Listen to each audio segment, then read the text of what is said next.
A strange video on an ordinary afternoon.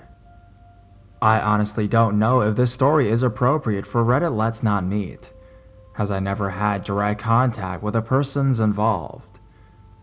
But I posted this on a Ask Reddit front page post about creepy things found on the internet, and I doubt it'll get read. This is my favorite subreddit, so I figured I'd share with you guys. About 5 years ago, I was bored at home and browsing the internet in my downtime as I normally do. It was early afternoon, and I had the day off from a pretty stressful customer service job. One of my favorite things to do to entertain myself on the internet was to browse YouTube by newest first, because you got to see cool copyrighted stuff before it was taken down by the Google machine. Everything was proceeding as usual, cup of coffee in hand and mouse at the ready, until I came across a video thumbnail that was different. It was an untitled video still of a young, brunette woman who was clearly crying. I clicked the link, and what I saw was deeply unsettling. It was a young, pretty woman, perhaps in her early 20s, in a dimly lit living room. She was seated in a chair just in front of the camera. It was clear in her eyes that she was both crying and afraid. After a few moments, a man's fist came in from outside of the frame and punched her. Hard. I immediately recoiled in shock, and the punches kept coming in quick succession, the next one more punishing than the last. His hands were large, and he was delivering heavy blows that no innocent person deserved. He never allowed his face to be seen. What made it especially eerie is that there was no sound. The woman was in deep distress and crying profusely, but there was a complete and utter silence that pervaded the whole thing. Another thing I noted was how clear the video was. As opposed to some grainy found footage from the 80s or something, you could tell this video was recorded recently with a modern digital camera. It went on for about 3 agonizing minutes, and I just remember being sickened and rather frightened before the film came to an abrupt end. When I went to click on the channel name to see who produced it, I found that it had already been deleted. That was it. Both the video and channel were gone, and I had no way to even report what I saw. To this day, I don't know if it was some intentionally made extreme fetish video, or if it was some trapped and helpless woman truly in distress. It still kinda haunts me to this day.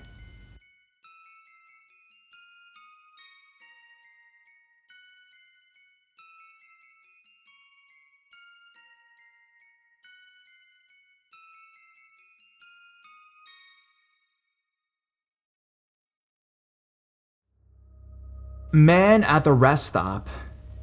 In the mid-1970s, while my dad was in law school, my family was living in Washington State. While there, my mother's good friend had a very strange encounter. This is her story as she told it to me. She was having car trouble one rainy afternoon and pulled off into a rest stop to check it out. Washington is particularly wooded, so many rest stops feel secluded and are often not visible from the highways. After a few minutes, a man pulled up in a VW Beetle and parked behind her. He was well dressed and properly groomed. He was handsome enough, but he gave her the absolute creeps. He asked her if she needed any help and offered her a ride.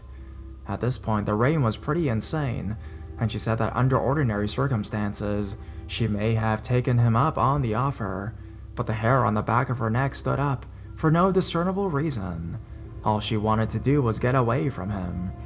He continued to pester her for a minute or two, making witty jokes and trying to flirt with her. Just then, another car pulled into the rest area. The man quickly said goodbye and calmly walked back to his car. He pulled away slowly, smiling at her as he drove by. About a year later, she recognized a picture of him on the news as a man recently caught and suspected of multiple murders across the West and Northwest US. It was Ted Bundy. I don't know a lot about him, but from what I understand, it wasn't uncommon for Bundy to lure women into his car in public places. He would generally commit the crimes elsewhere.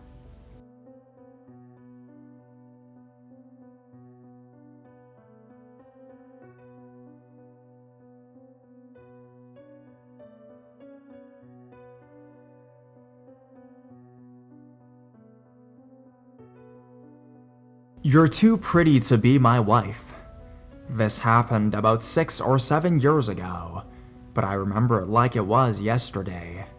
I was with my younger sister. She was about 14 years old and I was nearly 19. It was the weekend and we had been out all day shopping or doing whatever in the city, so we catched the train home in the afternoon, maybe about 5 p.m. When we got on the train, there was a group of rowdy drunks in our carriage. Why they were shit-faced at 5 p.m., I don't know. There was probably like a sporting match or something like that going on. They started throwing beer bottles around the carriage, so we got up and moved into the next section. As we sit down again, I noticed a man sitting opposite us. He was wearing a bandana and carrying a large backpack. He has about maybe 5 or 6 small children with him. The part that made me notice him was that he was staring intently at me. I did that thing where you glance over a few times to see if they're actually really staring at you or not, and sure enough, he was. I decided to ignore him, but a few minutes later, he starts talking to me. Hey, excuse me. Yes? I just wanted to know if you go to church. No, I don't. So you're not a Jehovah's Witness then? I was getting a bit weirded out, but I figured he was probably harmless, so I responded. No, I'm not a Jehovah's Witness. That's a shame. I guess it's for the best, though. You're far too pretty to be my wife. At this point, I decided I was done talking to him. I gave a sort of non-committal nod and turned away, but he wasn't finished. I know you, by the way. You catch the bus from the place in the afternoons, don't you? About 4 o'clock. I've been watching you catch that bus for the past 2 years. I was now officially creeped out. To be clear, I had never seen this guy before in my life, but he apparently knew my public transport schedule as well as I did. He then proceeded to tell me he liked the shirt I'd been wearing the previous day and described it as a nice sunny yellow. Yep, I had been wearing a yellow shirt the previous afternoon. Meanwhile, his brood of children are staring at me like I have 2 heads. To make matters worse, my stop was the last one on the line, and getting off earlier wasn't really an option.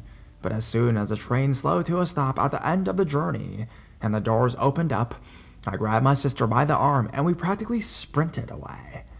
I glanced behind me and he was standing on the platform with the kids, waving. I never saw him again, but I never felt 100% okay with catching my bus again after that. Luckily, I moved away shortly after this occurred, but damn, I was creeped out.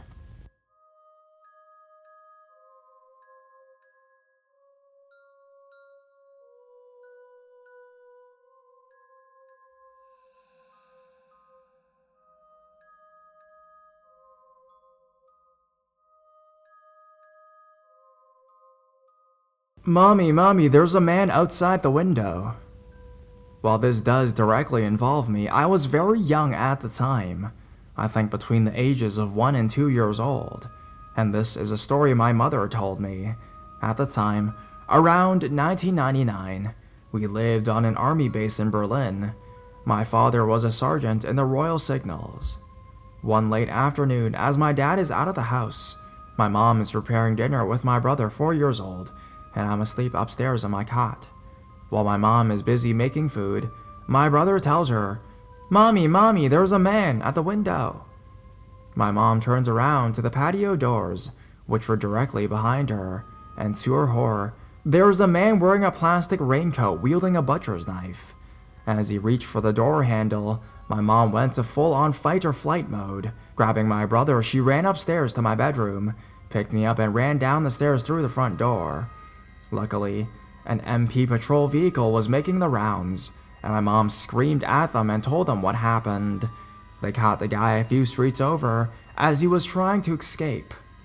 Turns out, it was a good friend of my parents, who was married and lived a couple streets over on base.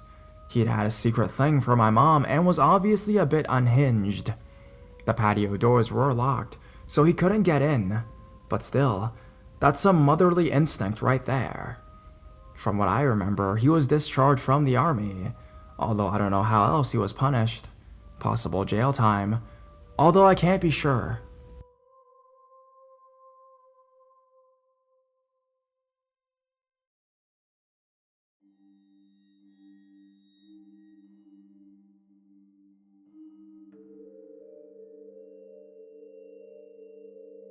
The Moonlight Motel.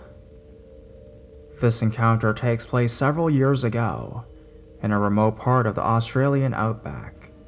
For a bit of background information, I'm a pretty built 6'2" dude, and I was around 26 years old at the time. Now, on to the story. I was on a road trip with a mate, traveling around the central Queensland outback in my old, semi-reliable Nissan X-Trail. We're both science zoology nerds, and I heard about this amazing dinosaur trail out this way, which is basically a group of 3 areas, Winton, Richmond, and Hugadin, that have had previous dino bone discoveries, still have fossils as well as a seriously awesome dinosaur track with preserved foot imprints. We were staying at a place 3 hours from Winton for a couple of days, and we're pretty keen to check out this trail. So, we made the decision to do the 6-hour round trip in one day. We were pretty ambitious and stupid back then. We left at 9 a.m. the next morning, car parked with lunch, several liters of water, and my trusty GPS, and off we went. It was a long drive, and halfway through, my aircon decided to cark it. If any of you live in or have visited Australia in the summer, you would know it is brutally hot. So I'm sure you can imagine the 3-hour trip there without aircon, with the eventually of the 6-hour round trip, which was hell. To make matters worse, my GPS also stopped working as the map software didn't recognize the area we were in. Luckily, I had an old Refidex in my back seat, which was pretty tough to revert to map reading when you're used to a computer screen telling you where to go. Especially given we're talking the Australian outback here, complete with dirt tracks for roads and very limited signal. But I digress. Finally, we make it to the trail and kick around there for a couple of hours. Not gonna lie, it was pretty awesome. Then decide to make the trip back, as it was starting to get later in the afternoon, and we didn't want to be driving back in the dark. As we're about to leave, this gnarly old guy, who appeared to be an employee of the trail company, dressed in all khaki camouflage gear, asked us where we were from and where we were heading. He gave me the stink eye when I was vague with the details, but my mate told him the name of the town that we were staying at. He took a real liking to my mate, and he laughed when he told him about our lengthy journey in. Apparently, we had taken the long route, and there was a much quicker way to get back. That would shave off about an hour off the trip. We jumped at the directions he gave us, all verbal, which we wrote down. Off we went on our merry way, thinking how lucky we were to have met this old dude who gave us some sweet intel on a shortcut home. But I can't deny there was definitely a creep vibe coming off of him. Based on the directions he gave us, we went winding along several roads in an area I had never been in, and eventually settled straight on this narrow dirt road. We were supposed to reach an intersection after about half an hour, take a right and continue on that road until we got to a main highway that would take us back. After an hour and a half of driving on this dirt trail though, we still hadn't reached this intersection. I was starting to freak out a bit, thinking we'd missed the turn, but my mate was completely chilled out and was sure we'd get there eventually. I think he thought I was driving too slowly, but there are kangaroos out there, man, and those things are seriously dangerous if you hit one.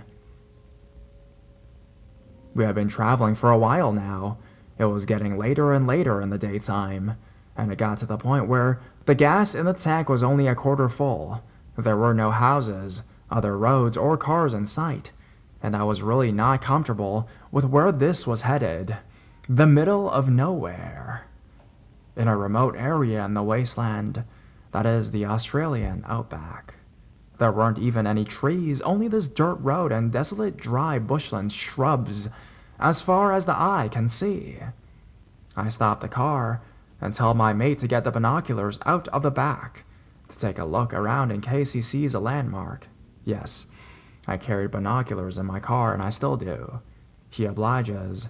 I can just make out a house-like structure not too far in the distance. So, we made the decision to head for that.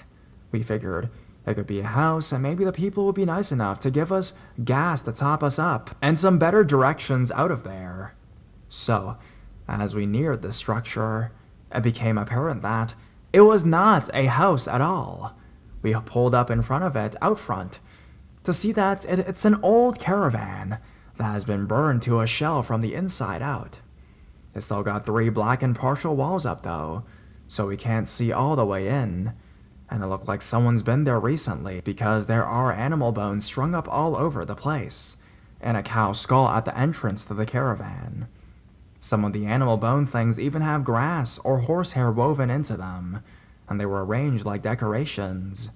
Then we see this hand-painted sign that's been staked into the ground, with the words Moonlight Motel on it. My alarm bells are ringing loud and clear. I nudge my friend to say let's get the fuck out, but he's distracted by something in the distance. It's a car, coming in the direction we had just come from. Would have been only about 10 minutes behind us the entire time we were driving. But I didn't see it once. It's kicking up a ton of dust, which indicates that it's coming towards us fast. It is at this point that we both hear this creepy scratching sound coming from the burned out caravan, like someone is scratching at the wall from the inside. I move a little closer to try to see what it is. And there is a person in there peeking out at us from a hole in the damaged wall. Then, this childlike voice, that is obviously a grown man imitating a little girl, giggles and says, "Are you here to play with me?" My mate and I both look at each other and book it out of there, back to the inner sanctum of the X-Trail. Just as I'm about to reverse out, the other car stops just behind my car with the high beams on. I can't see the driver, but they're in my way so I can't reverse out from where I'm stationed. I have no choice but to drive forward and turn around that way, narrowly missing the staked motel sign. As we're turning to leave, the driver starts blaring the horn, just hammering it for no reason at all.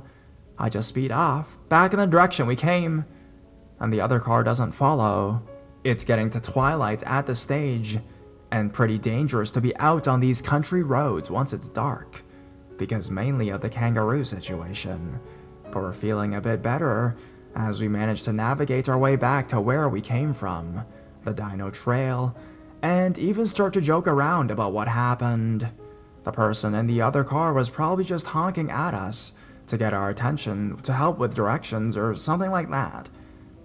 I pulled into the parking lot and go to the front desk area of the company that runs the tours. I explained that we had gotten lost on our way back to the town we were staying at, and the lady there was kind enough to give us just enough gas for the ride back. I couldn't help myself. I mentioned to her that her workmate is a real jerk for giving us those weird directions, and she gives me a weird look and asks me to describe the guy. I do. And her face goes funny and she says, "That man does not work here. I saw him talking with a tourist today, and my boss asked him to leave. He kept trying to get the details of where people were staying, and telling them that he had vacancies at his place, and that they could stay there, the Moonlight Motel." So, old, creepy dude, pretending to give helpful directions to a couple of city folk to trap and potentially murder them in your lovely accommodation. Let's not meet.